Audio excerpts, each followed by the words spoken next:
Good evening. The meeting will now come to order. Alderman Steve Miller will be leading us in the invocation this evening. Thank you. Will everybody bow their heads, please? Dear Heavenly Father, as we gather to celebrate this holiday season, let us thank you for the many blessings of family, friends, and community. Please bless us with peace, joy, and love for all this season. Help us to remember the true meaning of this season and to spread love and kindness to all around us. We ask it in your name. Amen. Thank you, Mr. Miller. Will everyone please rise for the Pledge of Allegiance? I pledge allegiance to the flag of the United States of America and to the republic for which it stands, one nation, under God, indivisible, with liberty and justice for all. You may be seated. At this time, we will be swearing in our newly elected officials. Our Rowan County Clerk of Court, Todd Ryrick, is going to come forward at this time to administer the oath.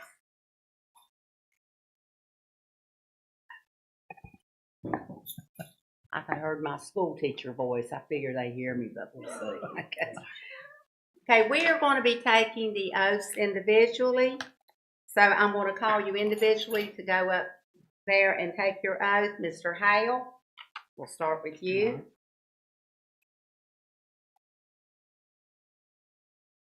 You have anybody on the holy back?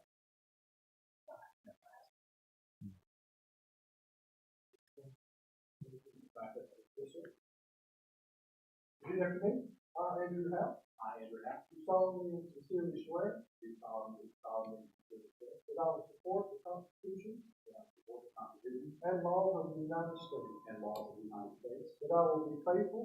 That I will be faithful. And bear true allegiance. And bear true allegiance. To the state of North Carolina. To the state of North Carolina. And to the constitutional powers and authorities. To the constitutional powers and authorities. Which are or may be established. Which are or may be established. For the government thereof. For the government thereof. That I will endeavor to support. That I will endeavor to support. Maintain and defend. Maintain and defend. The Constitution and laws of said state. Constitution and laws of said state. Not inconsistent with. Not inconsistent with. The Constitution of the United States. The Constitution of the United States. To the best of my knowledge and ability. To the best of my knowledge and ability. That I will faithfully discharge. And I will faithfully discharge. The duties of my office. The duties of my office. As Alderman of the town of Spencer. As Alderman of the town of Spencer. Thank you.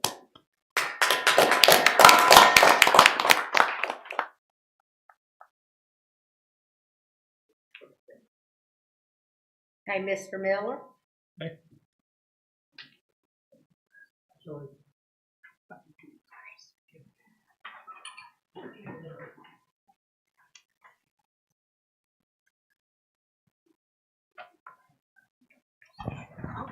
Make sure his fingers aren't crossed like they were last time. That'd be all right. Are you ready, sir? Yes, sir, I am. Congratulations. Thank you, sir. Left hand on the Bible, raise your right. I, Steve Miller, I, Steve Miller, do solemnly and sincerely swear do solemnly and solemnly swear that I will support the Constitution that I will support the Constitution and laws of the United States. and laws of the United States, That I will be faithful that I will be faithful and bear true allegiance and bear true allegiance to the state of North Carolina to the state of North Carolina and to the constitutional powers and to the constitutional powers and authorities and authorities which are or may be established which are or may be established for the government thereof. for the government thereof, And that I will endeavor to support, and that I will endeavor to support, maintain, and defend maintain, and defend the Constitution and laws the Constitution and laws of said state, of said state, not inconsistent with not inconsistent with the Constitution of the United States, the Constitution of the United States, to the best of my knowledge and ability, to the best of my ability, and that I will faithfully discharge and I will faithfully discharge the duties of my office the duties of my office as Alderman of the town of Spencer, as Alderman of the town of Spencer. so help me God. So help me God. Congratulations. Thank you very much.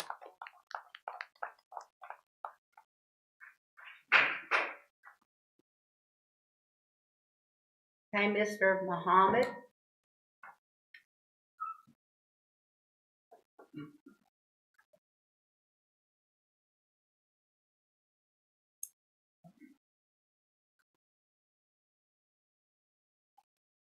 too. Good to see you too. Please do that. I, Rashid Muhammad, I, Rashid Muhammad, do solemnly swear do solemnly swear that I will support the Constitution and laws that I will support the Constitution and of laws the United States, of the United States, and that I will be faithful and that I will be faithful and bear true allegiance and bear true allegiance to the state of North Carolina, to the state of North Carolina, and to the constitutional powers and authorities and to the constitutional powers and authorities which are or may be established which are and may be established for the government thereof, for the government thereof, and that I will endeavor to support, and that I will endeavor to support, maintain, and defend maintain, and defend the Constitution and laws of said state, the Constitution and laws of said state, not inconsistent with not inconsistent with the Constitution of the United States, the Constitution of the United States, to the best of my knowledge and ability, to the best of my knowledge and ability, and that I will faithfully discharge and I will faithfully discharge the duties of my office the duties of my office as Alderman of the town of Spencer, as Alderman of the town of Spencer. so help me God. So help me God. Congratulations. Thank you so much.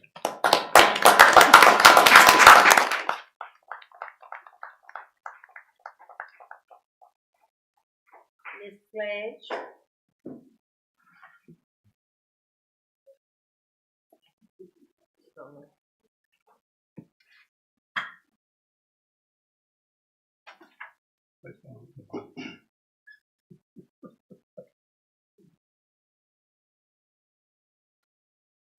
Brought your own.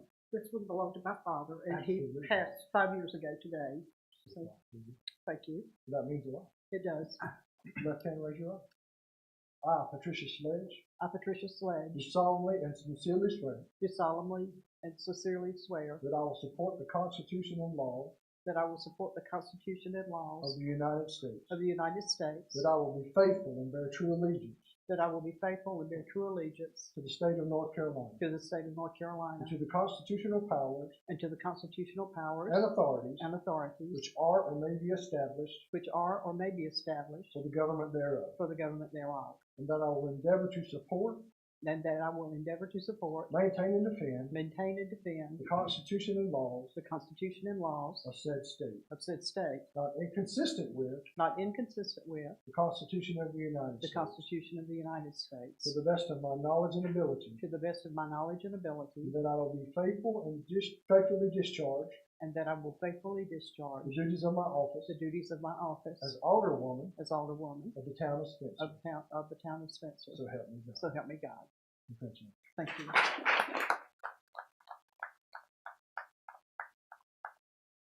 Okay, next will be me, and I haven't forgotten Miss Moody. We're going to let her come on last, our newly elected person. And our mayor has already been sworn in. He was absent because of work. He's in Arkansas, from what I understand. He had to fly out for that. So I'm going to be Mayor Pro Tem tonight, and I'm going to ask that my grandsons come up and hold this Bible, which is their great-grandmother, my mother.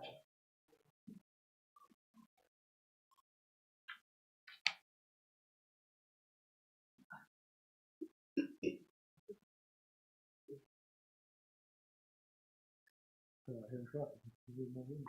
Left hand on the Bible, raise your right.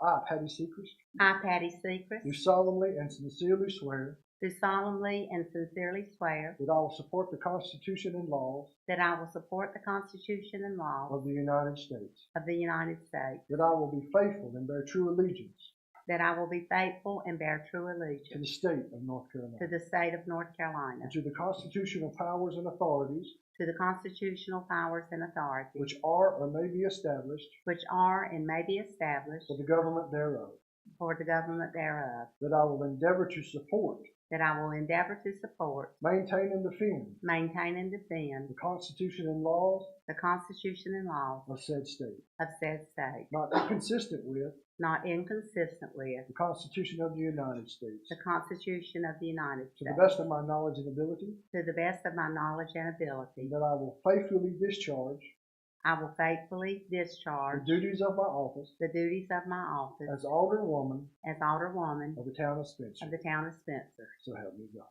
So help me God. Thank Congratulations.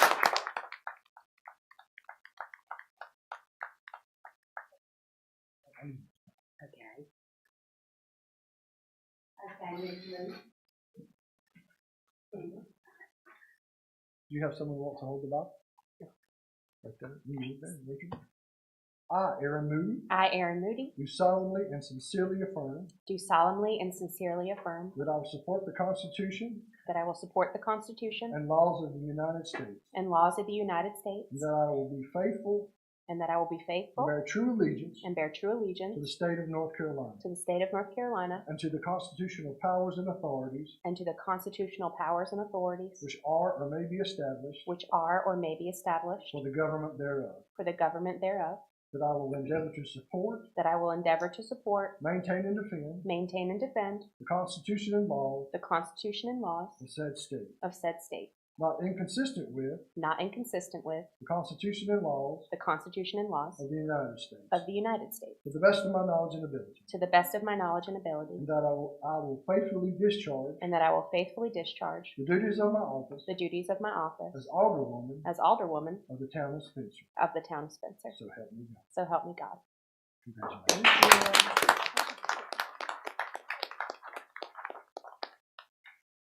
We want to thank Clerk Wyatt for administering these oaths of office. Thank you very much. It's my pleasure. I always say it's my second favorite thing to do. The first is adoption. This is the second favorite because I have good people doing good things. Thank you very much. We appreciate that. And I also want to congratulate all the aldermen who were elected. And we want to recognize our outgoing alderman, Mr. Morgan. Wait just a moment, Mr. Morgan. You're going to take a seat. Come on up here to the front. Oh, shoot, I thought I could get away. Ah, you should have known that. At this time, I'm going to give members of the board an opportunity, if they wish, to say something to Mr. Morgan about how much he's meant to us with his work on the board. I know we've all kind of been doing this through the month of November because we hate to see him go, but this is a chance to bid him adieu and make him want to come back some and help us out. So would anyone like to say anything? Alderman Fletch? Sam, I've appreciated getting to know you better over the last 4 years. Didn't know you very well, and I've seen you in action in a lot of things. Thank you for the service that you've done for this community with all the good events that you've brought to us, for the brainstorm and the implementation of what it took to get us started with Winterfest. And, I've gotten to know you. We haven't always agreed on everything, but you've given me things to think about, so I appreciate that. Anyone else? Sam, I want to say real brief and quick. God bless you for the service that you provided. In the different departments, not just on the board of aldermen, but I know you're going to continue to still serve the community upon release of this duty. I seen you working hard this weekend during the Winterfest and some. So again, it was a blessing to have you aboard. We didn't always agree, disagree, but at the same token, we always made sure we put the best effort of the town first. So be blessed. Yes, sir. Mr. Morgan, it's difficult to turn around here, but I'll do my best. As I said last month, I think it's just important to reiterate that you are a son and a servant of Spencer. You're a public servant of the highest order.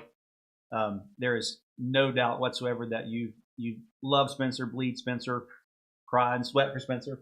And I think that is first and foremost everything I think about when I think about you and what you've done for this town and what you mean for this town. It goes without saying you're deeply involved in Winterfest, and that will be, moving forward, that will be in part owed to Sam Morgan. And I know there are others, but they're not up here right now. You are. And so we appreciate everything you've done, and hopefully you'll continue to do. I have enjoyed sitting beside you for 2 years. I'm going to miss you, and hopefully I'll still run into you at various events, and wish you the best, and just thank you so much.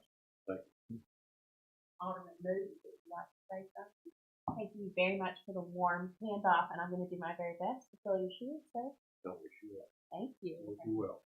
And I skipped myself, so I'm going to go and then we'll let it finish up with Mr. Miller. I want to thank you for your idea. Our opinions haven't always been on the same page, but that's true to touch. That's been true forever. But you've got a sense of determination and service. You're a perfect example of all that you need to do for a public service. I'll never forget when you organized the first Christmas get-together here during the COVID situation. Or you were planning it. The drive-in? Yeah. Christmas And drive-in. I thought, well, he's gonna be able to do a Christmas thing with COVID. Sam figured it out.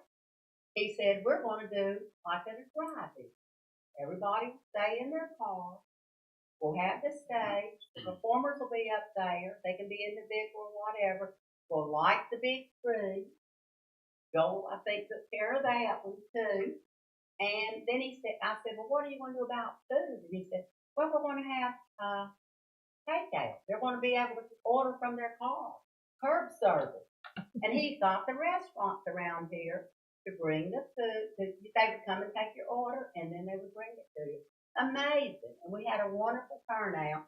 And out of that, I try to get most of them to come to my car. But that was a remarkable evening, and it showed that anything can be done through good planning and partnership.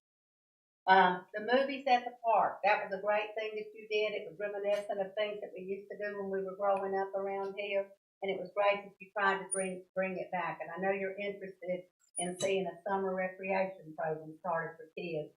And I am too, and I know this whole board will be, so that's something that maybe we can plan for. And then your relentless push to clean up our town.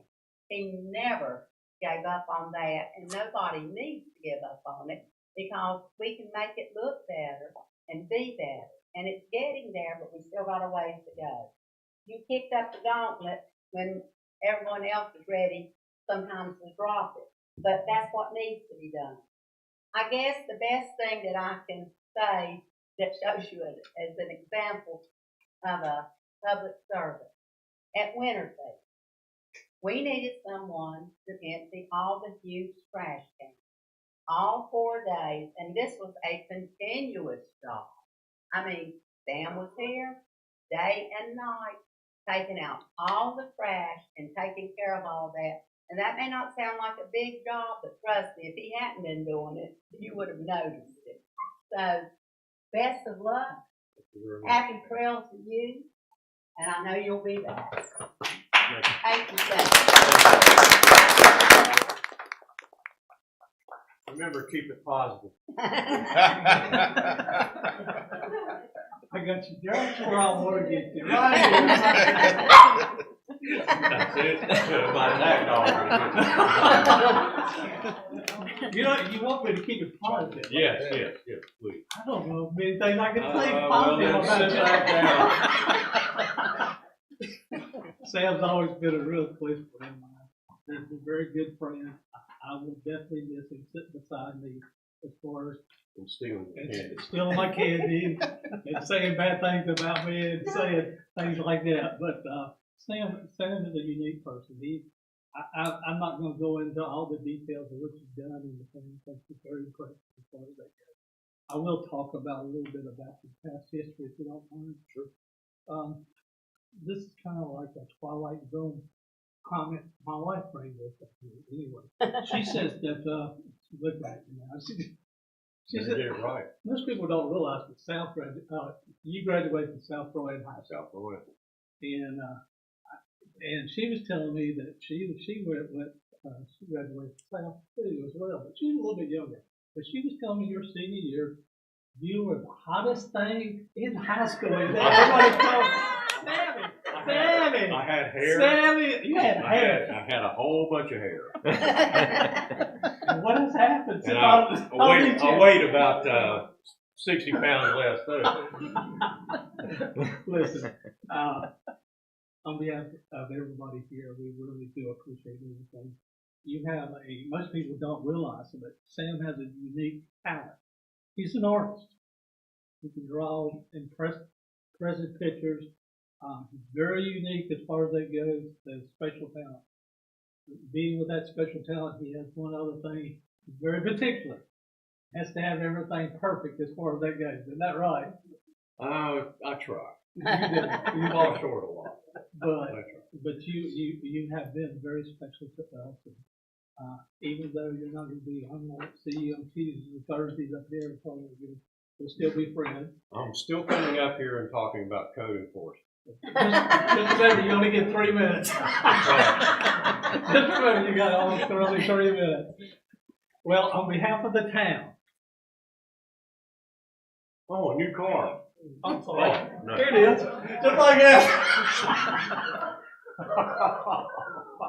This is one of Wow. his best. This is one of his best pictures right here. Yeah. Got me nailed to his knee. Yes, sir. It is good. And still got no hair on his head. That's right. Thank you, Steve.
I would like to see a renewed emphasis placed on serving the community. I know that Chief Lanning would like to see that in terms of the fire department, but it goes a lot further than that. And if I could leave you with anything, it's sort of a mantra of mine. It was words that the great American author Jack London lived by. And he said that the function of man is to live, not to exist. I shall not waste my days trying to prolong them. I shall use my time. Thank you. Thank you very much. And thank you for allowing me to sit up here and help direct the town in its business and carry it on further into the future. Thank you. Thank you, Sam.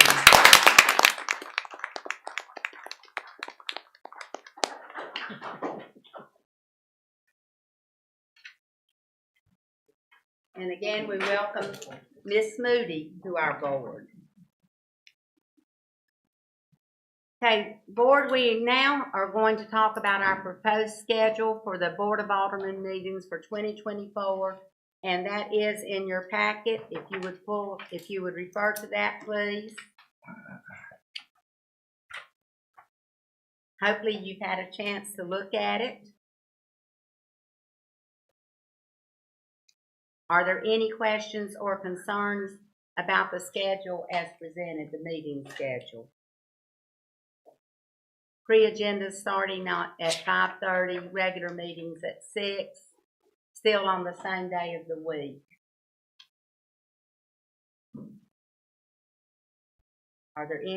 Is there any discussion? Okay. You need a motion to accept. Yes. Okay, are you ready to make the motion? Yes, Okay. I move that the proposed meeting schedule be approved as presented. Is there a second? Second. Okay, all in favor? All opposed? Okay, so it carries unanimously. Okay, our next item of business is to elect the mayor pro tem for 2024 through 26, 2 years.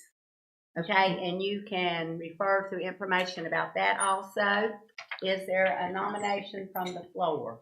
I'd like to From the nominate. board, rather. I'd Excuse like to nominate Patty Seacrest thank as mayor pro tem, believe it or not. Thank you, Mr. Since you got all Miller. this experience built up in you, I think you Yeah. should do it. Thank you, Continue. Mr. Miller. Is there a second? Second. Okay, all in favor?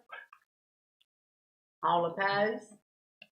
Okay, then I will continue as mayor pro tem for 2 years. Okay, our next item of business is to consider the appointment or reappointment for representatives.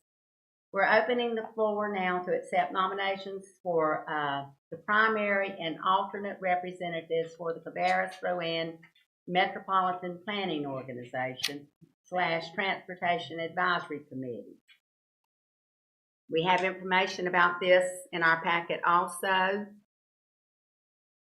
Is there a nomination from the floor for this?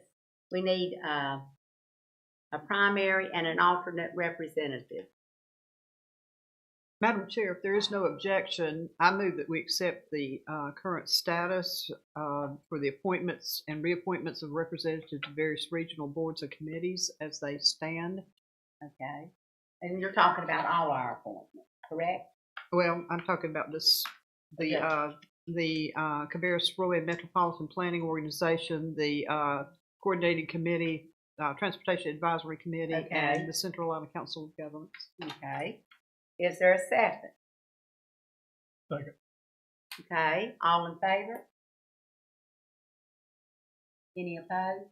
Okay, so we will have reappointed the committees as stands.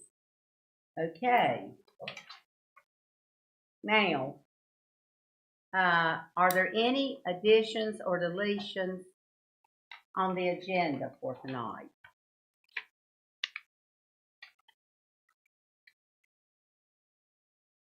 Okay, if there are not, is there a second?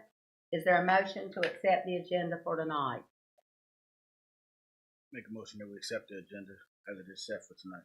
Thank you, Mr. Muhammad. Second? I'll second that. Okay, Mr. Hale. All in favor? Okay, thank you. All right, now we're moving to recognitions.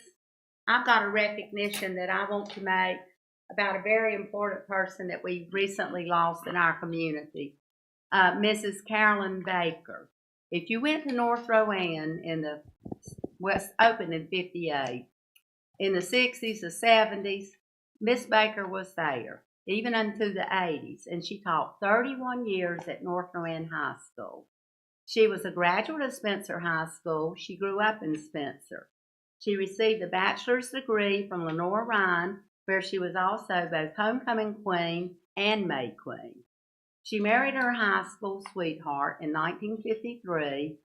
They both spent their teaching careers at North Rowan High School. The current field house is named after Coach Walt Baker, her husband, longtime basketball coach and athletic director. Mrs. Baker taught health and PE to the girls. Back then, all the classes were segregated by sex, and the girls had a whole different curriculum than the boys. One thing that we all had to do, and this amazes kids when I tell them this, we had PE uniforms. We wore them every day. Every Friday they had to go home. They had to be washed, they had to be starched, they had to be ironed. Then you came back on Monday, you put on your PE uniform, and you stood in a line, and they checked you out to make sure you were shipshape and ready to participate in PE. And we all did it. We didn't want to mess with Miss Baker. Even though she was a beauty queen, she was tough. She could beat any of us in any of the sports that she taught us. She didn't really coach a whole lot because her husband was a coach, and most families can't abide two coaches because you wouldn't have a parent at home any. But she was a wonderful fan. She taught the girls basketball, softball, tennis, badminton, horseshoes, gymnastics. When I got to Western Carolina, I had a pretty well-rounded experience with PE. The only thing I never learned how to do was tumble, and I couldn't do that at North Rowan either. She was a wonderful fan, and you could always see Miss Baker in the stands at the basketball games cheering her husband and his teams on. You could see her at the football games because Walt coached football too. And you could see her at baseball, track. She didn't miss anything that was going on at the school. And she was a wonderful, loyal fan.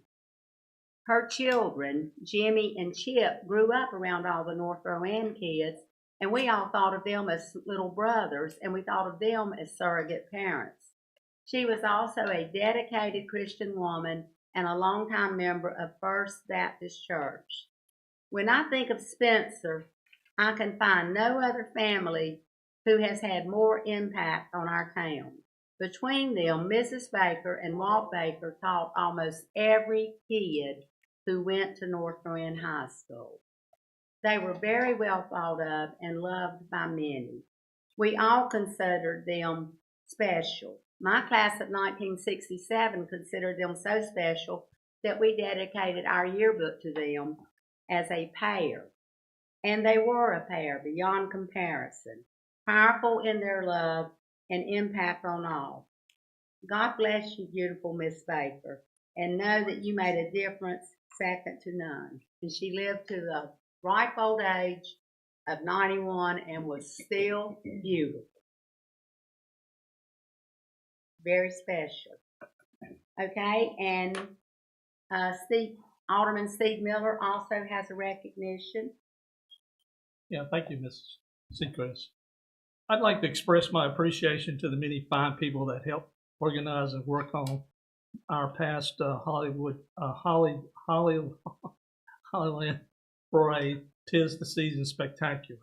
This parade is a very special event in our community. The history of this parade, with its origins here, and the many past and present volunteers through the years, have made this parade very special. This year's parade will probably be remembered for all things the weather. Right. Yeah, what I remember most is the smiles on all the volunteers' faces after the parade, even though they were soaking wet. I would like to thank everyone's help on the parade. Most people do not understand the many people that are involved and the many things that must be done for the success of the parade. Again, thank you for all the local volunteers, our town staff, and the Salisbury Civitans for their help in making the parade the best ever. Thank you, Mr. Miller. And Mrs. Sledge is going to recognize the Winterfest organizers and volunteers. Thank you, Madam Chair. Tonight I want to recognize all the individuals who made our Winterfest event possible. There were 15 committee members who worked tirelessly from January of last year until the day after, or 2 days after the Winterfest was over, to put this event together and get everything done that needed to be done. We had 50 businesses or individuals who gave donations at sponsorship levels from $150 to $20,000 to help us raise the money for this event, which was in excess of $100,000. We had more than 60 volunteers who gave up their most precious commodity, time, to come and be with us. The event was open to the public for 24 hours, not continuously, but 24 hours. And some of the volunteers were here all 24 hours plus, because we had people who are setting up pre-event and during the event and after the event. It takes a village, and we had a village to show up. We had representatives from a number of the schools in the community. We had representatives from nearly every organization that is in this area in Rowan County. And we had people from out of county as well as out of this immediate area who came and lent a hand.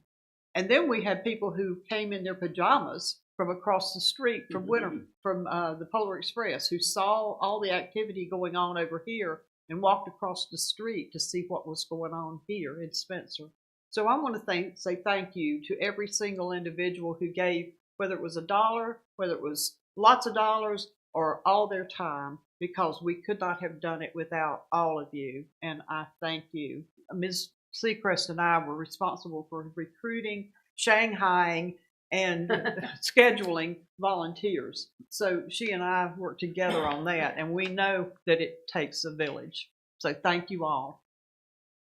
Thank you, Mr. Wedge.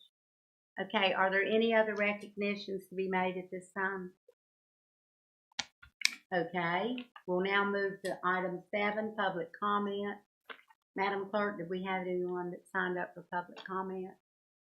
Okay, do we have any letters or email? No. Okay.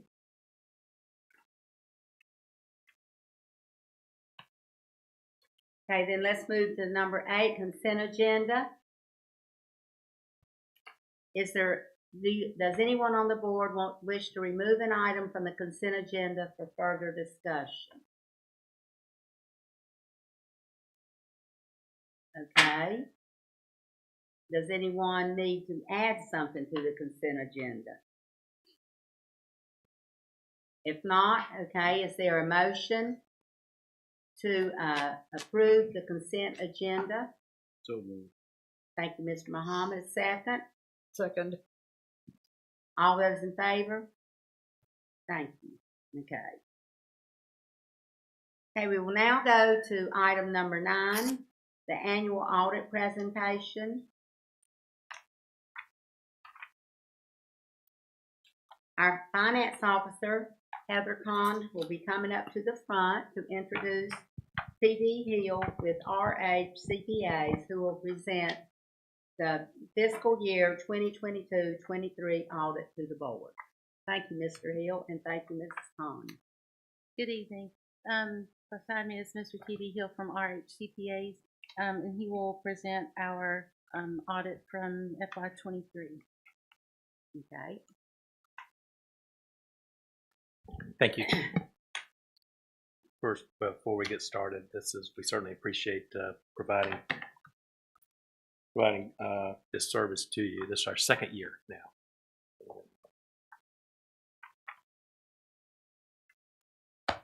The audit was completed. It was completed on time, and we filed with the LGC October 31st. Talk about just a couple of roles and objectives. Auditor independence. We have to be independent in fact and appearance, and we are. Nothing came that interfered with that. We have a plan. Obviously, we plan our work, and we perform risk assessments. We perform our audit procedures around the riskier areas of the audit, and our opinion, it concentrates on where the financials were free from material misstatement or not. We provide reasonable assurance. We don't test all transactions. We do test a sample, a representative sample.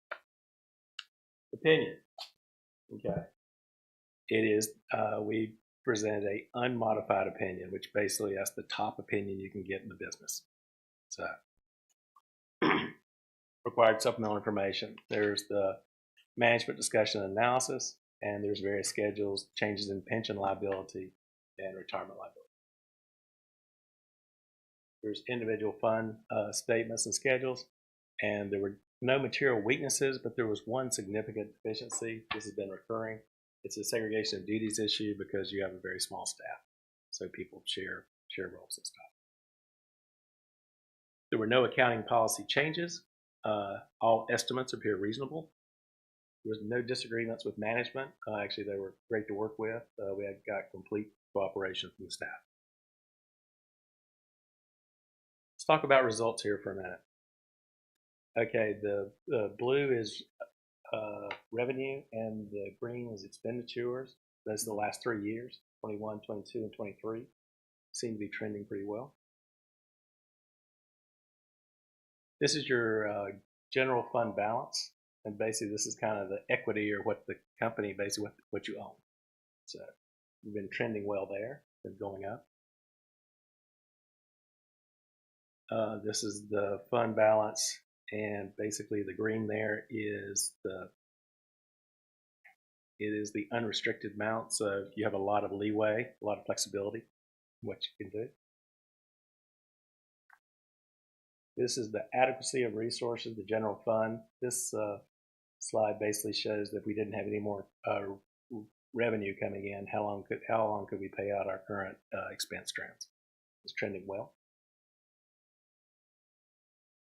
Again, this is the general fund over percentage of expenditures. Again, trending well up there. Okay, this is our property taxes for the past 3 years. Again, trending about the same. This is the unrestricted intergovernmental funds, trending a little uptick there for the last 3 years. This is the expenditure breakdown a little bit. Let's talk just a little bit about that. The amber is 2021, blue is 2022, and the green is 2023. Obviously, public safety is our largest expenditure, then followed by just kind of general governmental, then transportation, and environmental. Here are major takeaways. Again, unqualified opinion, best in the business. Overall financial condition, general fund balance went up about 44,000. End of year fund balance 3.1 million. Total non-governmental funds went down some, decrease. We had no disagreements with management and no difficulties were encountered. We again got complete cooperation from John, his staff. Any questions?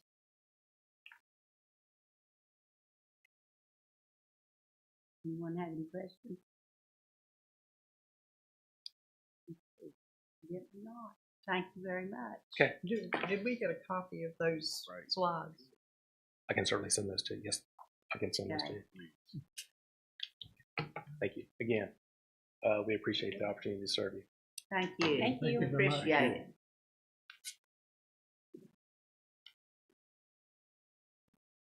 Okay, we'll now move to item number 10.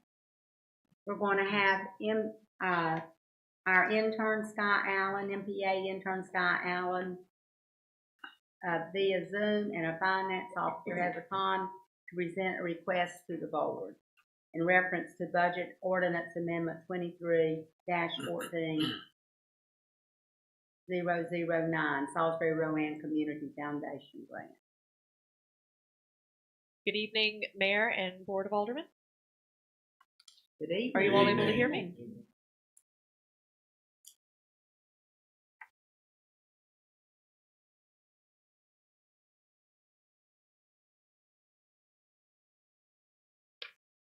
I guess I should have stayed up here, sorry. Sky, do you have the information on that ordinance?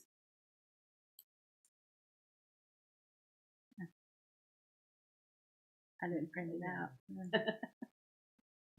It was for the donation. Do you guys have that there in your packet? Yes.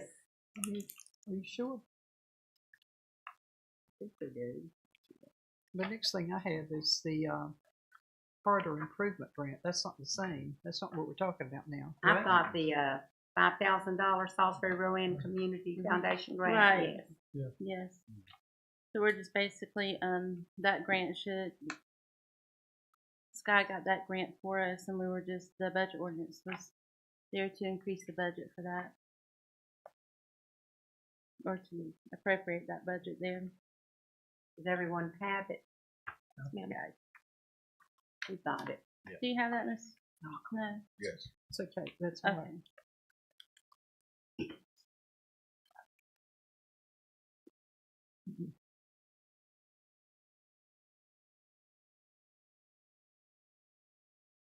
Is there anything you need to explain to us, Heather, about this? Not that I know of. I thought Sky was going to present that information for you. And I I can, can present the information. here's if you would Sky. like We me have to. her now. Sky, if you could just give a brief update on where we are with the mural program, and we can go from there. Yes, of course. Good evening, Board of Aldermen. It's great to see everybody. I hope Winterfest went well. I was sad not to be there this year, but I saw the pictures online and it looked beautiful. So a couple of months ago, I applied again for the Salisbury Rowan Community Foundation Award, and they again chose to fund our project to the tune of $5,000, which is a wonderful increase that will bring us into the new year on a shining foot. As a brief update, I am currently working with the artist Amiri Ferris to get the to get these ACM aluminum polycarbonate materials to him, which we will be installing over top of the wall on the former Ludwig William and Carpet building.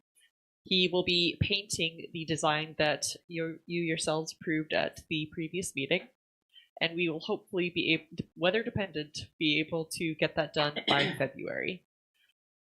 Also upcoming is a public input session that myself and the Public Mural Committee are developing to work with the artist Max Dowdle for the mural that will go on the side of Town Hall to celebrate the labor history of Spencer. That's an event in progress, and we hope to be able to run this event in February, perhaps at the library, perhaps at the Town Hall. We've got a lot of good ideas, and we're hoping to get a lot of good community input and history from this program. Thank you, Scott. Does anyone have any questions? Sounds great. Does sound great. Thank you. Thank you, Scott. Thanks. Wonderful. Thank you all so much. Okay, do I hear a motion for this budget ordinance amendment? So moved. Thank you, Mr. Muhammad. Second? Second. Thank you. All in favor? All opposed? Thank you. Okay. And thank you, Ms. Khan. Next, we're going to consider approving the 2024 Town of Spencer School Safety and Support Grant Program. We're going to ask Mr. Ledbetter, Ryan Ledbetter, to come forward to present the request to the board. Good evening. Good evening. So, acting on the board's allocation of $20,000 in the budget for funds to go towards projects in the 3 schools in the town for gang violence and human trafficking awareness and improving teacher morale, we've designed a grant program designed to give the schools the opportunity to present their own projects for funding. Each school is eligible for around $5,000, well, not around, exactly $5,000 in funding each. That can be spread over multiple projects. And then there's an additional $5,000 allocated for a joint project between 2 or all 3 of the schools. Projects are not eligible to be tangible in nature, so no cameras, metal detectors, anything like that. It's really focused on educational awareness, prevention initiatives of that nature. Proposed projects must fulfill 2 of the 3 requirements in terms of focusing on gang violence and human trafficking awareness and education, or improving teacher morale. And then the deadline for these project proposals, we're shooting for January 31st, because we would like to have the proposals voted on by the board at its February meeting. And then the ultimate deadline for completion would be December 31st, 2024. Thank you, Mr. Ledbetter. And by the way, Mr. Ledbetter is also a teaching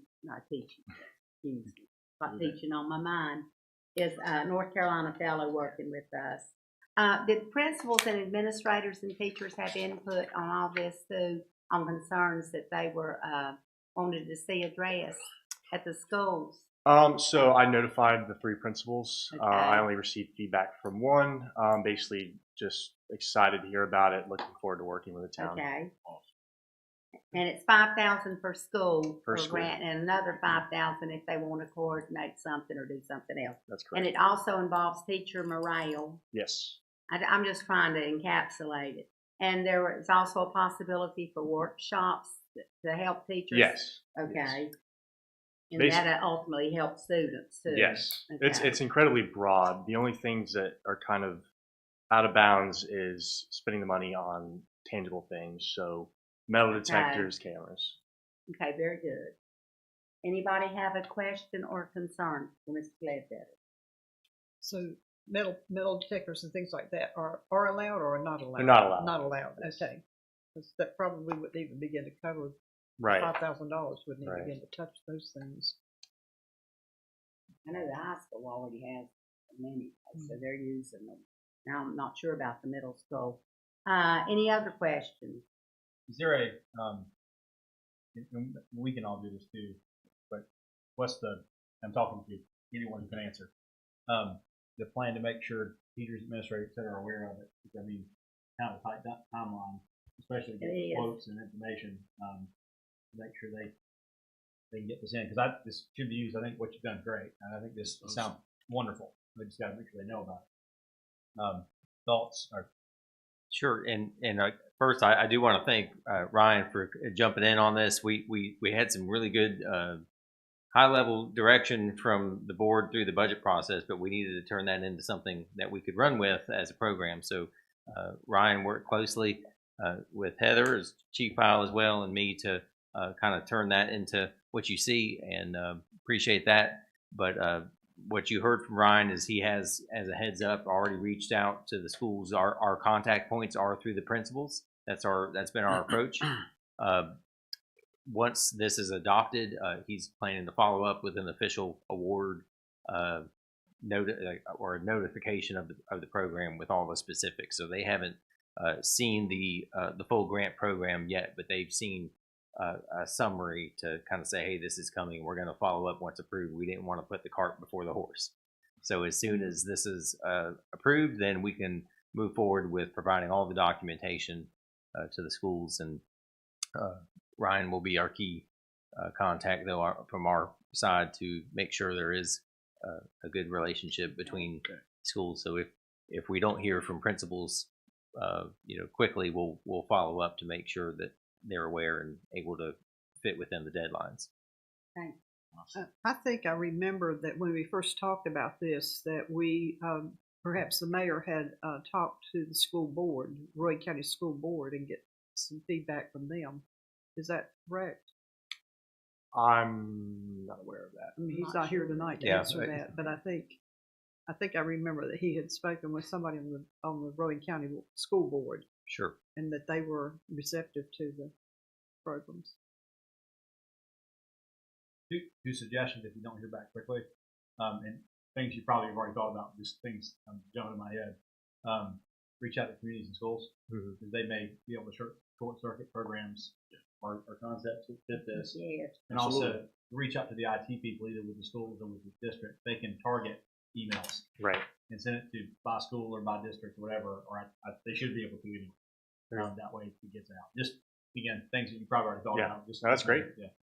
And I guess one thing to clarify is our goal is not to receive a whole lot of proposals and applications from each school to sift through. It's for them each school as a community to come up with their program, how they would use those funds, so that can be reviewed. Does that make sense? No, sure. Yeah. Okay. Any other questions or comments? And Ryan, my experience has been in contacting the principals. You have to do it numerous times because they're very, very busy. I'm the school liaison for the town board, and I'll be glad to help you in any way. Yep. And I'll be glad to go with you if we can talk about that, next week sometime. Yeah. But they will designate a committee probably to get this grant together, and they should be able to get it in by that deadline. That's great. So, sounds good. Great. Thank Sounds great. Thank you very much for your work. Thanks, Ryan. And now we just need to see if there is a motion to approve this grant. Move that we approve it as stated. Second. Okay, it's been moved and seconded. All in favor? All opposed? Okay, thank you. Okay, we'll now move to the 23-24 Salisbury Corridor Improvement Grant. Kyle Harris is stepping up to present this request to the board. Good evening. Thank you, Kyle. This is a fairly straightforward grant request. We have received a grant application from the owner of the property at 127 5th Street. He is requesting assistance in the amount of $1,000 for the installation of awnings on the side of the building. There are actually two reasons that I don't believe I listed in detail in my report. First is that the location of the two entrances on the side of the building are exposed to the elements, and there is water damage coming into the building. And so the awnings are functionally meant to prevent further water infiltration. You'll notice this is the building right out here. At one point, there was a building on the corner of 5th Street and Yadkin. That building, when it was demolished, left this wall exposed, and it was never meant to be an exterior wall. And so already it has some structural weaknesses, and so preventing further water damage will be key to the preservation of that building. And second, I don't want to speak for the owner, but there are potential plans in the medium-term future to redevelop that area, and so providing some beautification to the side of the building. I believe that approval of these awnings will also spur additional investment in the visual appearance of the side of that building, which, as you can see from the staff photographs, does suffer from some water damage and discoloration on the side of the building. And so the idea here is that the town's investment would support the redevelopment and beautification of this property. I did want to just add, especially for our new alderwoman, just a general quick overview of this program. The town does have a budget of $10,000 annually for facade grants to business owners of commercial buildings, not only downtown, but also down the Salisbury Avenue corridor. And these grants are meant, facade grants are meant for beautification of the storefront. Things like awnings, signage, improved lighting, pedestrian amenities like benches and chairs, and anything that would improve the appearance and functionality of the storefront of the building. And so that's the request. We do already have $10,000 budgeted. This would allocate $1,000 for this grant. I did want to, I want to preemptively answer one question. So the awnings will potentially overhang onto the adjacent lot. The owner of 127 Fifth Street does not currently own the adjacent lot, but is in negotiations with the that property owner for an easement. And so that is being handled for that question. Any questions or comments? Kyle, is there any plan to, that I see on the picture that that door is on the second floor of the building. Is there any plan for entry there or anything? Or yes, and I did ask the property owner. There is not a current set in stone plan, but there is an idea simply to improve the use and functionality of that building in the medium term future, which could potentially include improvements related to the upper floor entrance. Mm-hmm. It makes sense to protect protect it for sure, but I just wondered if anybody's going in there. Right. Fellow board members, I'll say that it's so much progress has been made in our central business district. We've got a property owner who's wanting to undertake this to improve the property. It's a very modest request. I think this is a no-brainer to me.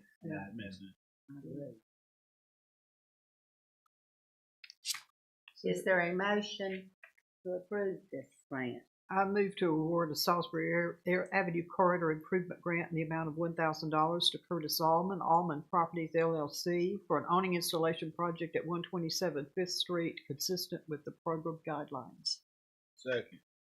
Okay, it's been moved and seconded. All in favor? Opposed? Okay, thank you. Thank you very much. Okay, we'll now go to number 13, consider adopting ordinance 23-22 Long Ferry Road truck stop annexation. And we already have Mr. Blunt up there. Thank you, Mr. Blunt. Thank you, Madam Mayor Pro Tem and members of the board. You have seen this twice now. We have several annexation projects in the works. Tonight we are bringing you the final step for you to act on for 3 of those. And while you've seen this slideshow 2 times before, we do have a new board member that might want to see it. And for the viewing benefit of the public, we'll run through this very quickly. The first one is the Longs Ferry Road truck stop rezoning, or excuse me, annexation. This is where the property is located on Longs Ferry Road at the intersection of I-85. This shows that it is a contiguous annexation based on the properties that are already inside the city limits or the town limits of Spencer. This is a proposed site plan that has now gone through the engineering drawing phase and is soon to be approved and built. We've talked about the expenses and the revenue of this project. While it will bring in some revenue, there will be a little bit of offsetting cost in future where we will probably need to add personnel to the police department based on an increased call volume created by this project and the townhome project that you'll see in a couple months. We're not going to talk about that one because we're still waiting to get some technical issues taken care of. This is the Standback Forest annexation. It is this piece of property along Grants Creek and starting at 7th Street on the north end, running back into the park. This, for whatever reason, was not annexed in past days when this area was annexed into the town as population grew in that area. All of the land on the northeast and southeast of that property is already in the city limits, town limits, and it actually abuts the park, so most of it is owned by the town of Spencer. This is how that wedge fits into the current master plan for the Standback Forest. And as you see, most of that property is in the floodplain of Grants Creek, so it's not developable land anyway. Again, the revenues and expenses, no revenue because it's parkland, no development, and we own it, so we don't pay ourselves taxes, but also no expenses. The primary reason for annexing this is that certain ordinances are only enforceable within our town limits, and therefore right now we can't enforce those ordinances in this part of our park. So it's important that it become a part of the town limits so we can enforce those ordinances. Finally, the Innospec annexation. Innospec is in operation in a facility on Hackett Street, parallel to I-85. They have purchased another 40-acre tract to infill a piece of their property. They have plans to grow into that site in the future. This will become contiguous based on several other annexations and tie several other properties together, which is always a good thing. This is an overall view of the property that's owned by Innospec, and all of their current property is already in the municipal limits of the town of Spencer, except for this 40-acre tract. That's one of the primary reasons for annexing this, is so there's no confusion over who should respond to emergency calls. It should all be the town of Spencer. Expenses versus revenue. Again, we're already responding to calls at their existing plant because it is in our town limits. So there will be no additional costs, but there will be new revenue. The $25 million that's listed there as property tax increase is the lower limit of what they have been told by their corporate structure that this facility will receive in the coming years for capital expansion. The upper end is $75,000 or $75 million. So it's a booming plant, and we're proud to have it in the town of Spencer. And we won't talk about that one. So with that, I will leave it to you, and if you would actually consider them individually and vote on them individually, and I recommend approval of those. Okay, thank you. Does anyone have a question for Mr. Blunt? Okay, then we'll go to ordinance 2322, Long Ferry Road Truck Stop Annexation. Does anyone have a specific question about this ordinance? Is there a motion for this ordinance to be approved?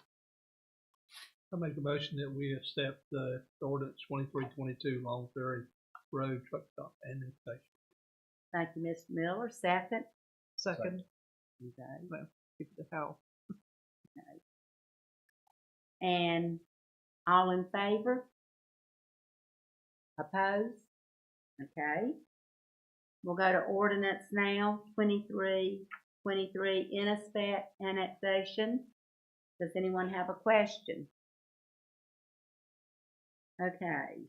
Is there a motion to approve ordinance 2323, Innospec annexation? I move that we adopt the ordinance for 23-23 Innospec annexation.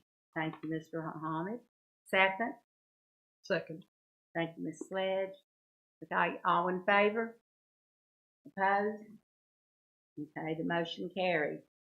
Okay, next, ordinance 23-24, Standback Forest annexation. Any questions? Okay, is there a motion to adopt ordinance 2324? I move to adopt ordinance 2324 to extend the corporate limits of the town of Spencer for the Standback Forest property. Okay, thank you, Ms. Sledge. Second. Okay, thank you, Mr. Muhammad. All in favor? Okay, the motion carries. Thank you. Okay. We'll now move to departmental reports.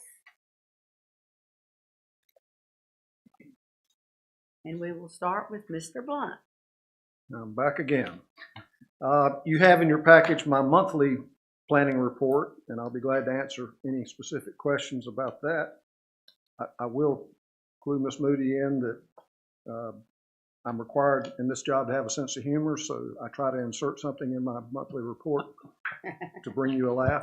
Thank you, sir. And if you find that, you don't think I'm crazy, just understand what I'm trying to do. Well, If there- I actually did see the white squirrel this Yeah. week. I did see it. That wasn't a joke. But I'm not sure it's an albino, is it? Was it a white squirrel? It's very white. Somebody either painted it white or it's an albino. Well, I mean, albino would have pink. I didn't get quite that close. I Okay. was driving down the street and he was running away. Just from me. checking. Or she, could have been a she. In addition to that report, assuming you don't have any questions about it, I wanted to give you a year-end report because so much has been happening in Spencer over the last year and a half, that sometimes we tend to either take it for granted or forget about it, or maybe even some days get confused over which planning project is doing what and who it's impacting. So I put together the report that you have in your package, and I'm not going to read through the dry details on there, but I did create my shortest PowerPoint to date, which will make you happy. Oh, really? Four slides. Hey, Mr. Morgan's not. I just here to see just that. wanted you to have a visual interpretation of what's been going on. This slide shows the annexation of the properties, 3 of which you annexed tonight, another one that you'll annex in February, a couple that you've already annexed, but that comes to 235 acres of property that we've annexed in the last year and a half. And I think there's a good chance we'll annex those 3 properties in the coming year and a half. So we'll add another 244 acres to that list. That's an amazing amount of land for a small town to be annexing because it shows a large percentage of geographic growth for our community. This one's a little harder to see, but it's a visual presentation of the first line in that report that shows you how many individual single-family home permits we've issued. We issued 18 in 2022. We've issued 31 in 2023. We've got another 10 that are lined up right now to be approved once a few odds and ends get taken care of. And then, of course, the Hawkins Meadows townhomes would be another 141 homes. Each home comes with people, so that means our population is growing. And again, that's a great thing for a community of our size to see that kind of growth. So there's the Hawkins town that will add some more growth. The reason you can't see that one very well is most of these individual blobs that you see up there are really made up of 3, 4, 5 different homes built side by side. There have been a lot of small subdivisions of larger lots into multiple lots to build the homes that are being built in Spencer today. So it's something to be proud of, something y'all have had a lot to do with. These are the development projects that are going on in Spencer. Most of these are commercial and industrial. Most of them are north of Longs Ferry Road, although 1 or 2 are south of that. So that area is booming also. These projects are all still moving ahead. There's a few that have stalled out due to financial problems with not our finances or their finances, but national finances, interest rates. And as soon as things calm down a little bit, I think you'll see all those projects come back to fruition. This one is the last slide. And you can't even read the lettering on the individuals, but these are the planning projects that are ongoing right now in Spencer and the things that are happening in Spencer. And in your written report, you can look at them item by item, and it's something for you to be proud of as the leadership of this town, that we have so much going on that we barely can keep track of all the planning projects. And Joe keeps finding money to pay for them, and as long as he does that, we'll keep doing good things for Spencer. So I just want to give you that and be glad to answer any questions. Or if you have any questions, especially Ms. Moody, since you're new to the board, please feel free to drop by and talk to me anytime. Anyone have any questions? Thank you for all your hard work. It's a pleasure. It's not hard work. It's fun. Well, you're the right person for the job then. Mayor Pro Tem, on Thursday, the board had asked about the update on the stream restoration program, and I asked Joe if he could use this moment to provide that information to you. Thank you. Mm-hmm. Thanks. Thank you.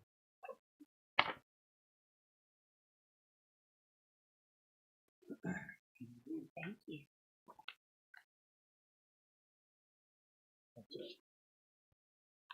Thank you.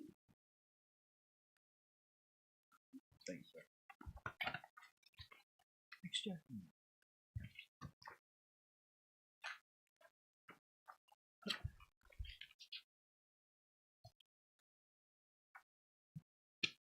Good evening, board. I have put together a little bit of information on the stream flow rehabilitation grant that we received last year.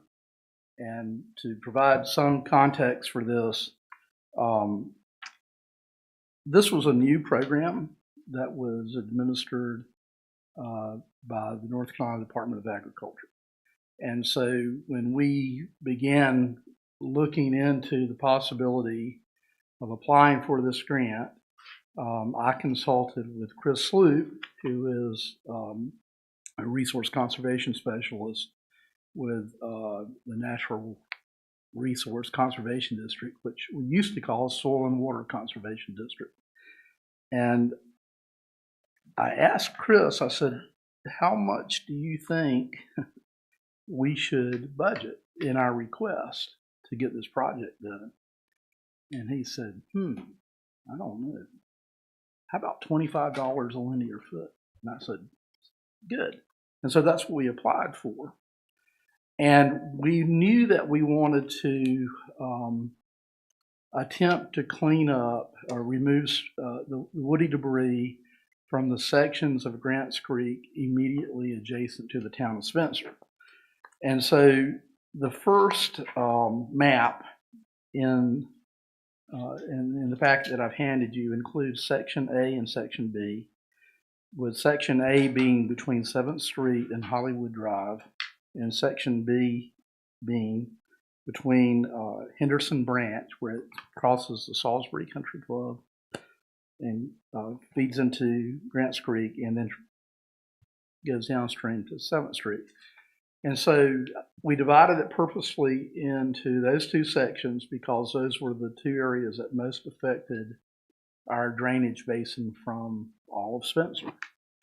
And so we were awarded $280,251. And I should mention that I broke it into two sections because I didn't know if bids would come in at $50 a foot. We just didn't know.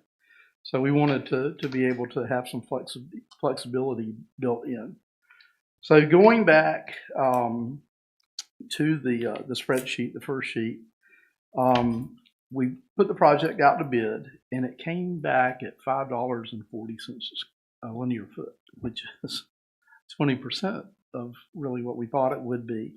And so we were able to complete our first priority, Section A and Section B, at a cost that was around $60,000 or so. And the program allows communities to submit revisions for scope of work. And so we submitted a revision to the Department of Agriculture that was approved. We rebid the project. The same bidder came back but realized that he had left money on the table, so to speak, and upped his linear footage bid to $17.37, which was still within budget. And so the short of it is we were able to complete 1, 2, 3, 4, 5 sections, and I have provided maps of all of those sections that can show you the areas where we work. And our original intent was to do about 11,000 linear feet, but we did over 22,000, almost 23,000 linear feet, and still have a surplus within the budget of $19,366.02. And so we far exceeded our expectations. We were able to clear out the Grants Creek Basin all the way from Moxville Avenue to the Yadkin River, remove all the woody debris there. And the question you might think, well, why did we go outside the city limits? Because everything within the basin, all the woody debris has two things that it can do. It can go downstream into our area, adjacent to the town, or it can travel down closer to the river and then back up water when there's flooding.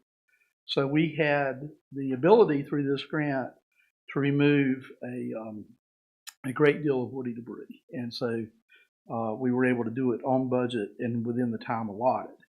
And so I'm happy to answer any questions that you might have. Not only were we able to do all of Grants Creek, but we were able to do Rocky Branch and Spring Hill Branch, which are two tributaries that sort of traverse the Standback Educational Forest area. And we hauled a lot of wood out of those basins. You find any beavers? You know, I didn't see a single one. There were several areas where there were what are called log jams. I mean, just places where logs were all together and backing up water whenever it rained. And the vendor used large equipment to remove those log jams. But in terms of any beaver dams, we did not observe any. Did Salisbury have any? Were they granted anything on this grant as well? I mean, I'm thinking about what's above us. So they gave us permission to operate off of their right of way, Yeah. and that's what made our project so efficient, and I think competitive price wise, because there was an area for the contractor to operate within the Salisbury Rowan Utilities right of way. And then down at the Grants Creek plant, they gave us, unfettered access in and out of the basin to clear that waterway. And so I know that there is another application cycle that is opening up. I don't know the specific timeline on that. They've just started releasing that information. But this has been a very popular program in the state. I know that the county is doing it in a couple of basins, I think Second Creek and some others. I'm not completely familiar with what Chris has going on there. But we were very fortunate, and our program went well. We had a good contractor. He came all the way from the eastern part of the state, almost to the Outer Banks. He would come over and work days at a time, and he was very quiet, in and out. He didn't have any problems. Where did I know part of that program, they could have chipped it and left it in place, but you said they hauled it out. There was a combination of things. One, on the larger the material, they're allowed to do what's called strapping, and they have to remove it 30 feet from the edge of the waterway and tie it up with a 25,000-pound tensile strength nylon rope. And so that's where there was a lot of that done, and then there was other material that was just hauled away. So where did they haul? I'm not sure. Okay. That's downstream. Probably not.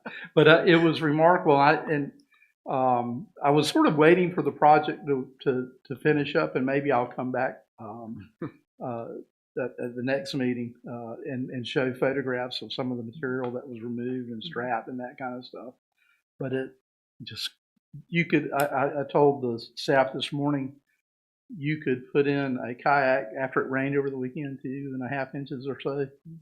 Put in a kayak at Moxville Avenue and go all the way to the Yadkin River, no problem. That's been But maybe we'll do that as a team building experience. Is there anything in that program that would help with some of the problems down around the river itself?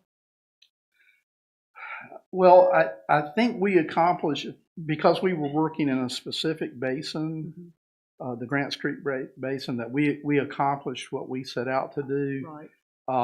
That is well Corps out of of our Engineers. jurisdiction. It might be something that other agencies might pursue, but frankly, I think we got a lot done for the time that I had involved in the amount that the state allocated for this project.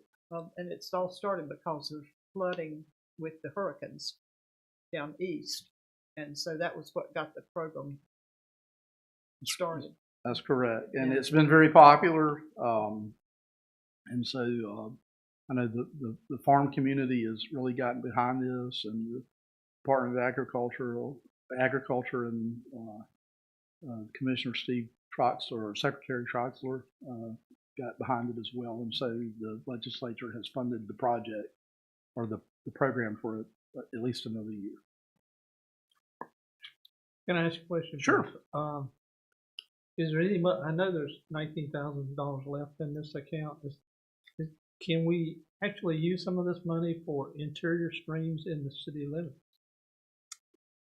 The short answer is yes. If we can identify them, and if they're accessible, where we can get to the creek, it's quite possible. So if you know of a specific area where woody debris is a problem, I can certainly investigate it, and we can apply for another scope of work extension to do that. Well, Mr. Taylor will probably have the best idea. Do we have any problems with any interior streams in town?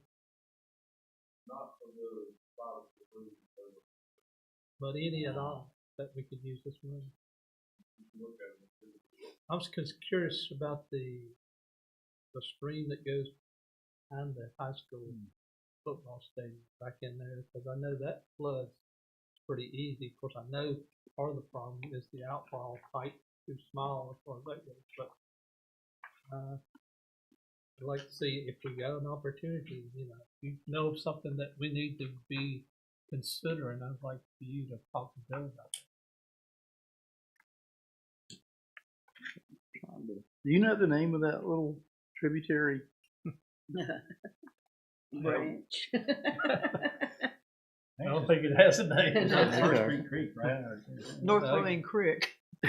Well, see, another thing, and Steve can help us out on that. I know they're building these houses on Whitehead Avenue, and I know they built a beautiful spillway for but it just goes into the woods, and it just spills out in the middle of the woods. Is anything? I don't know if anything can be done about that or not. That was a problem with them standing on the floodplain map for the GIS. Yeah. Once they started permitting the property, Yeah.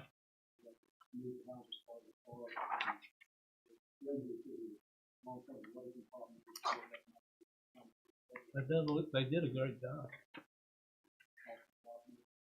I bet it did. But all that from there all the way down to wherever it ends is. Well, it goes into the creek. Yeah. I'm sure that creek that size, we might find trees to do, but they were small. Yeah.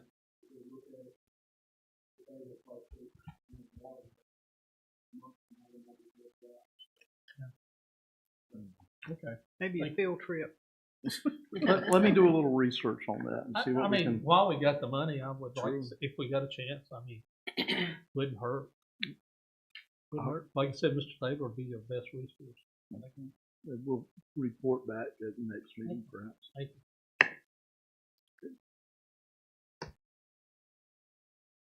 Thank you, Ms. Okay, we'll now move to code enforcement. Mr. Fowle?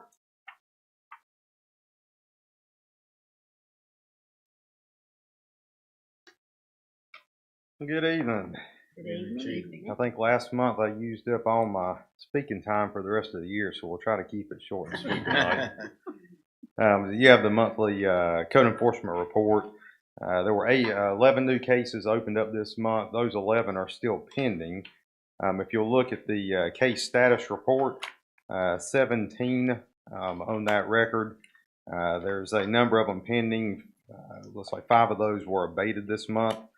Overall, we have averaged about 3 dozen cases a month throughout the course of the year. We currently have 392 cases year to date on code enforcement, so it has been busy. If you notice, we've been hitting illegally parked vehicles pretty hard, so there's a lot of those noted in here. Now that the major grass growing season is down, we're going to start concentrating on some other items. Of note, the position is posted, and we do have applicants for it, so we're happy about that. So it will still take some time before we begin the selection process on that, and then obviously there'll be some field training and time that code enforcement officer will spend away in training before they will fully hit the ground working. But we are still working kind of a triage level currently on code enforcement. But I can answer any questions you may have on that.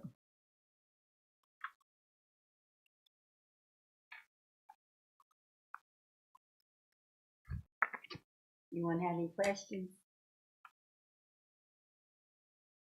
Has there been any progress made on the complaint from the dental oral surgery office, the homeless side of that? I had to try to make a call on that earlier today, and I didn't get a call back. I know the company's been working on some restoration over there. The last time the code enforcement officer was out there, there had been some improvements, but it is an ongoing process there. So they had an NOV sent out to them for a few items that they did correct. I believe we probably could send another NOV for some additional items that are still remaining unrepaired at this point. So we are working with that. The company is working on the restoration of that home that's over there. Okay, thank you. Any other questions? Okay, we'll move to the police report then. To the part I can talk about easy. Very busy month. If you review the report, 1,969 events. So the officers are very busy. This is definitely our busy time of year. So we not only are busy with the patrol officers working the street, working on closing cases and rounding things up for the end of the year, and then obviously all of the events and festivities going on in the area. So you will notice there's been an uptick in law enforcement as far as seeing vehicles and our cars riding around. So we're really trying to hit the area heavily. We have had a few instances of some package thefts. So we have made a post about that online, and we actually made 2 arrests on the first 2 package thefts that we had. So share that with everybody. With all the delivery drivers coming around, it's an easy target. But it is that busy time of year for us. But everything is going well, and we look forward to this coming start of the year. But I can answer any questions you may have about law enforcement. Any questions? How's your staff as far as it goes? Have you got all your field vacancies? Yeah, we're still struggling a little bit on that. So we have 1 opening. We're actually interviewing an individual tomorrow, so we're very excited about that one. It'll be a lateral officer that has about 8 or 9 years experience. We're very hopeful on that one. I believe that's going to be a good pick for us. So we'll finish the interview process on that tomorrow. Keeping in mind, it still takes a number of months to get the background process through the state.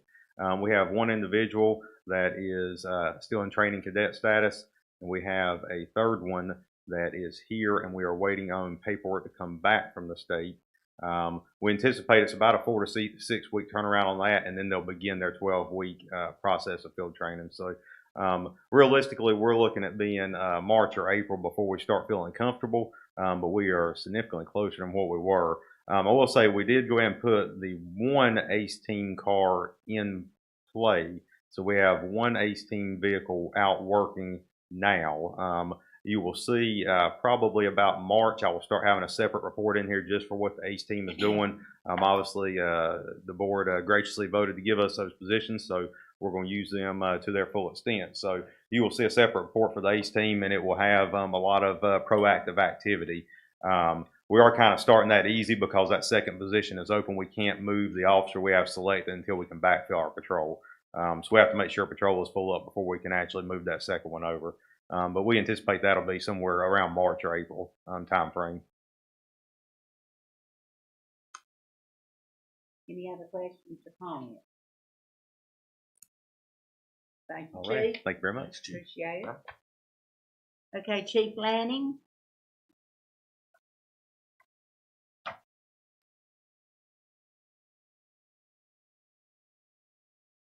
Board, how are you this afternoon?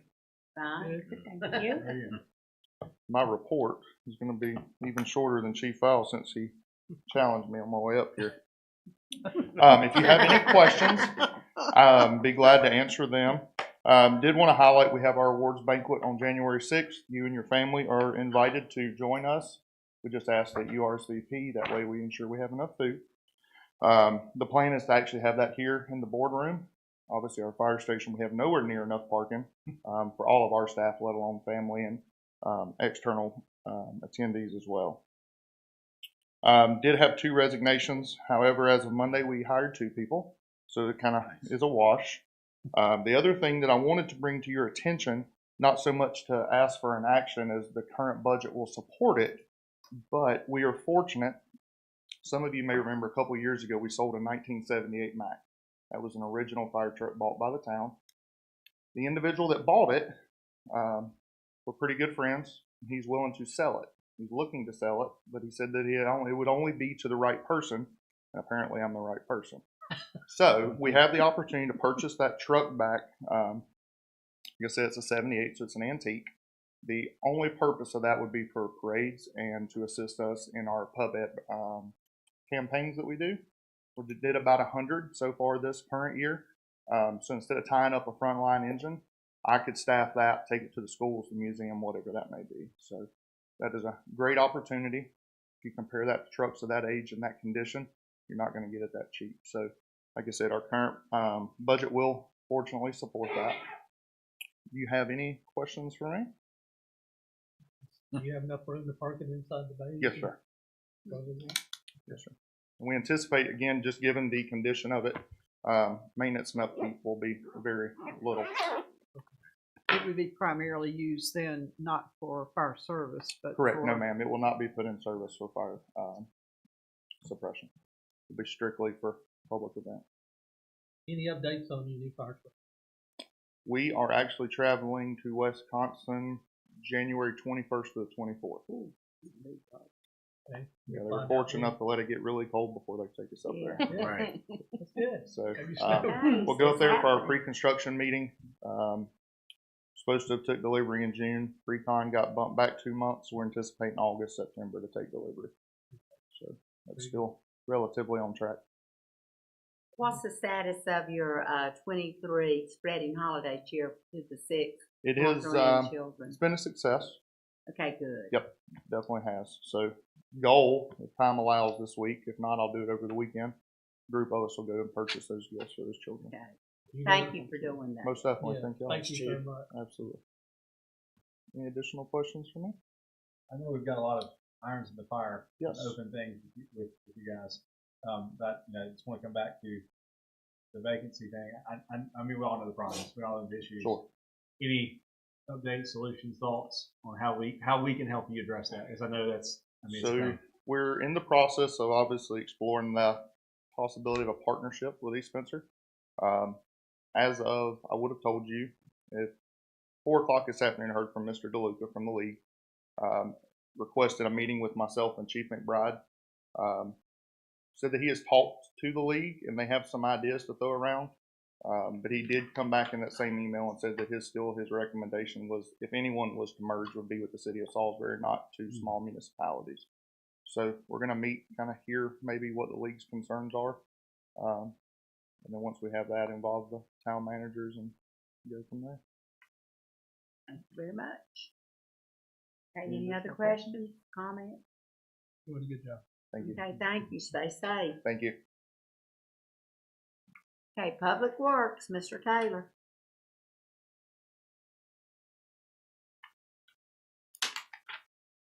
Good evening, Mayor Pro Tem Board.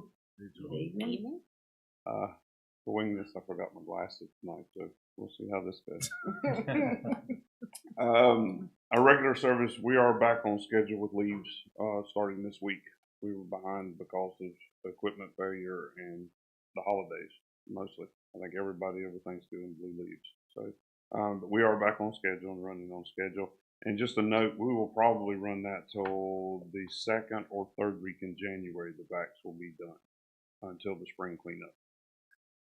Christmas Day does fall on a Monday, so we will be observing Monday and Tuesday. Trash will be Wednesday, Thursday, and Friday. And I gave you the rest of the year in your thing, but I just wanted to make sure everyone knew. The update on the Chicken Springs Dam, we have a meeting with DEQ and our engineers tomorrow. So we'll be getting an update out to you with what they have to say on what we've already done and what we're going to have to do. And then we'll go from there. So we do want to thank Rowan County and TJ Brown for letting us have the cones again for the parade and also for the 5K. He was generous enough to let us use those, so that was excellent. We still have a opening for fleet mechanic, but we are getting some applications. Anna's helped us get it on NeoGov, so we have received several applications. We're going through those now. And an update on the CCAP. I spoke with Cindy earlier today. We are still in permit review. We have not received verification to get our permits yet. So as soon as we can get those permits, then we can get, going on construction. And that's all I have. If you all have any questions for me. Anyone have a question? I think you might know the answer to this, and I know we've been given the information, but Okay. Duke Power, they're all over town. And I've had several citizens call me wanting to know what they're doing.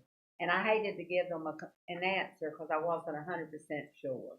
Okay. They are updating poles and lines. Thank you. That's what. Yeah. Okay. Basically, the grid is being rebuilt. Okay. So you've noticed, well, I won't say over the weekend, we had some power outages in town, but most of the main grid's being redone. They're on Longsbury, they're on Charles, they're on 3rd, yeah, they're all Salisbury Avenue. So they're rebuilding it from the middle out and replacing all the old copper and stuff like that, so less power outages from what I understand. Okay, I knew it had something to do with power outages, but I couldn't remember. That's what it is. Are they planning any shutdowns like they did in Salisbury this past week? I have not heard. Nothing that's been told to me. Thanks. Okay, thank you. Thanks, Joe. Thank you. Finance, Ms. Khan.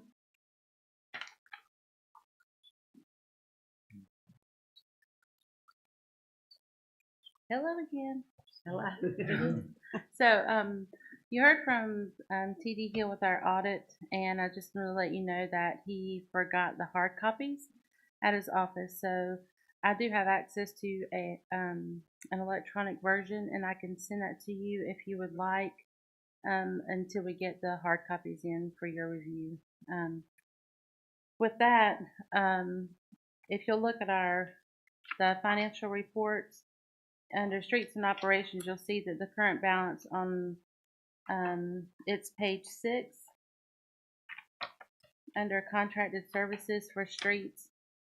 The ordinance that you passed today takes care of that variance that's there, that negative balance. So I just wanted to bring that to your attention. So, and with our position that we have open, we've done several Zoom interviews. We hope to bring in I think 3 or 4 applicants next week for in-person interviews, and out of that we should be able to pick our candidate. So, do you have any questions for me? That's for what position? For the administrative assistant position. Okay. Any questions? Just a curiosity, and this again, kind of open question to whomever. Sure. I know in the report earlier you mentioned that the transportation costs were significantly less than the last 2 years, which is great. That's a good thing. I'm just curious what the difference is, if y'all know. Because I haven't really looked at that report to see. Okay. But I mean, I can look at it and get back to you on that. Yeah, we could do some research. Yes. It could be some significant one-time expenses in prior years, you know, versus ongoing operational, but we can check. Thank you. Any other questions? Okay, thank you. Thank you. Okay, and library, Ms. Ford. Good evening, board members. You have the library report for you with the statistics for this past month.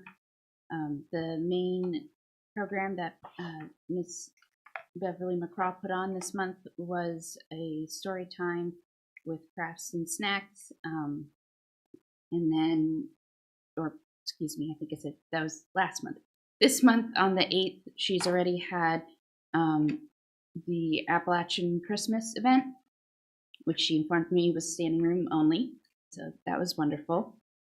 And then on the 19th, she'll have the children's event, which again will have crafts and refreshments and stories. Okay. She's been very busy. Mm-hmm. Okay. Any questions or comments? Okay, thanks Beverly for doing such a good job there. Okay, we'll move to town manager report.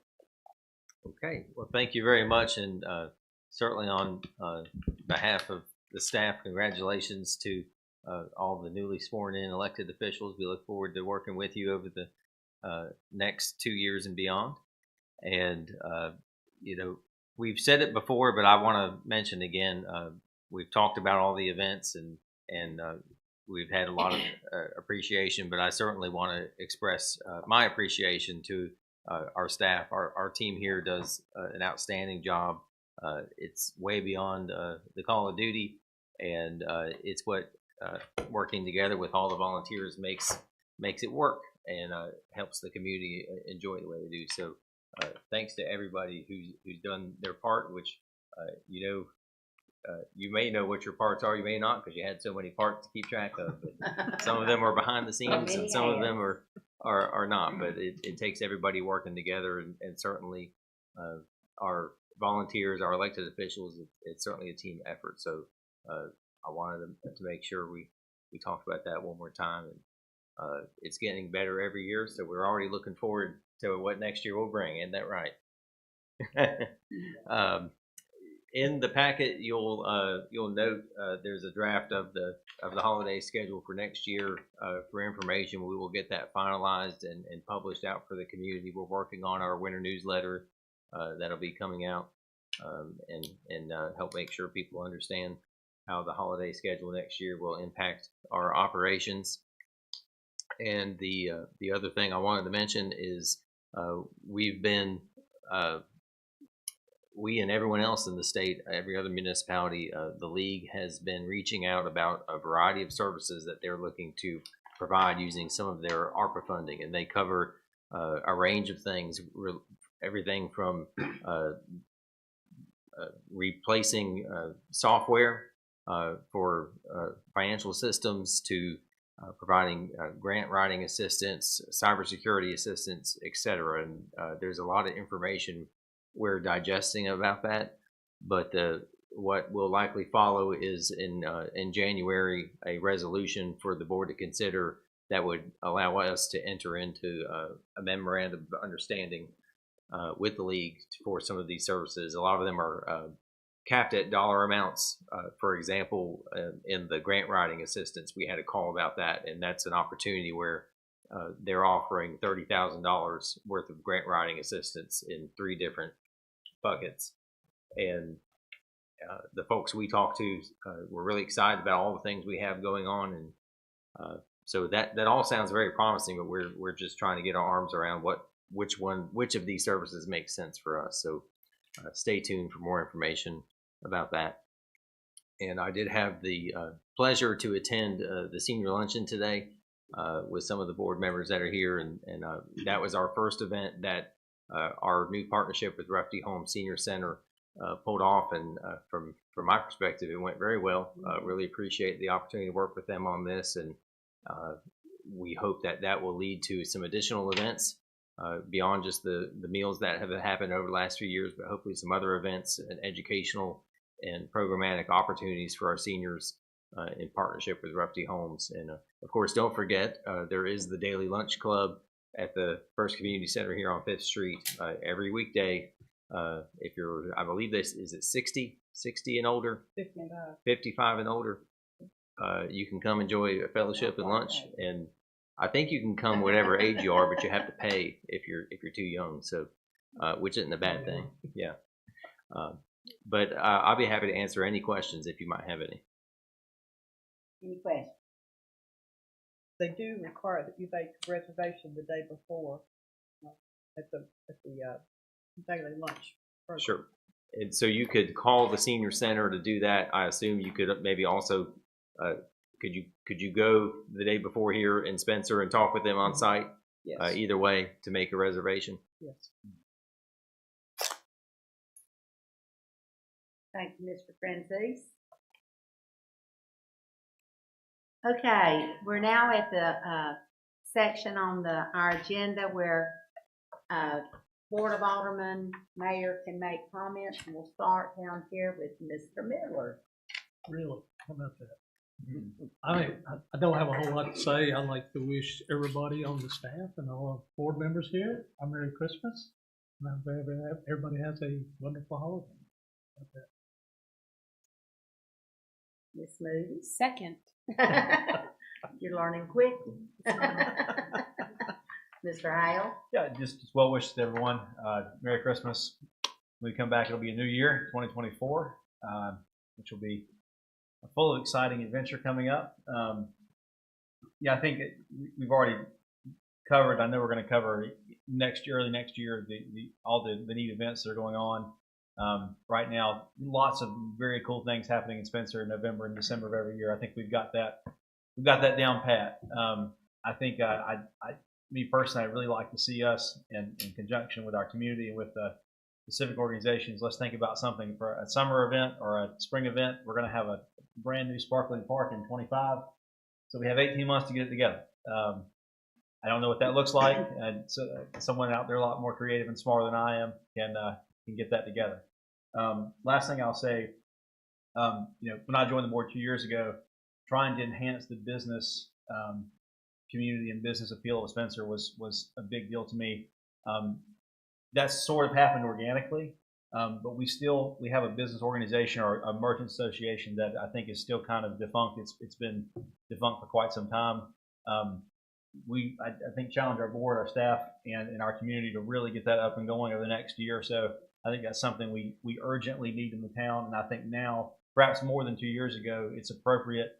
That organic growth has happened. There's more organic growth on the way to getting those involved, and not just our central business district businesses. Those are important, but also the folks who run home-based businesses. If they're plumbers, electricians, or they build houses, or they sell on eBay, whatever it is, we need those folks involved. So the business side of the growth of Spencer can mirror the residential and commercial growth that's both happening and soon to happen. So open the floor, ongoing conversations to make sure I think we really need to address that. And I'm challenging myself to do that as well. Thank you. I agree. Ms. Pledge. Well, again, wish everyone a Merry Christmas and Happy Holidays, whatever your faith, whatever your belief is. We wish you well for the new year. One thing that we didn't talk about was the particular commitments other than the metropolitan and that sort of thing. Is that something that we were to do tonight, or? It wasn't on the agenda. It's something we can consider, but we didn't put this. It's kind of a close timetable as far as that goes. I think we said that we could work on that the coming year as far as that goes. So maybe at the retreat. At the retreat or something like that. I don't think it's anything that we're missing between now and then as far as that goes. So. Okay, well, I knew that we'd gotten some information about the specific backups. I mean, primary and secondary appointments, and we have one new board member, so we need to find a home for her. I am happy to take over primary and secondary from Mr. Morgan, so that makes things easier.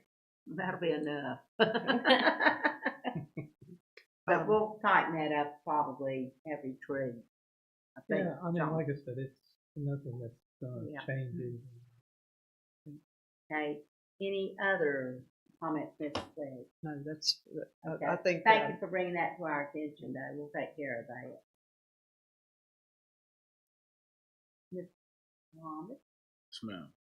I'm gonna say it's first and foremost, everyone have a blessed and safe holiday season. It's been an awesome year serving. Looking forward to a even greater year to come. Thankful for the staff, this board here, and we just keep moving forward. We have a lot more work to do, and I'm just glad to be a part. And again, welcome aboard, Alderwoman, and we look forward to just doing what we need to do to make this town better. Thank you. That's it. And I'd like to give a special welcome to Miss Moody also, because she brings a touch to our board that I feel like is going to enhance it. She brings some youth and ideas of the young, and she's from New England, and I'm all about borrowing ideas, and she's going to come up with some things that New England does that we might can do here. Might can help Mr. Taylor with snow situation. You just never know. So we're glad to have her. Yes, I can. And I'm proud that our board has some diversity in our population and in our age. I think that's important, because I really want to represent the citizens of Spencer, and I think people should feel comfortable coming towards any of it. I also want to wish everybody a happy holiday and a Merry Christmas. Have a blessed one, and we will see you next year. Is there a need for us to go into executive session? Yes, Madam Mayor Pro Tem, we would request going into closed session to consult with an attorney, employee retained by the public body, in order to preserve the attorney-client privilege in the matter of Steppin' Out Dance Company versus Town of Spencer and City of Salisbury. Okay. So I Madam call Chair, I for, move that we go into closed session. thank you. A second? Second. All in favor? Okay. Welcome to the board. Recess sir. for. Yeah, let's recess for about 5 minutes.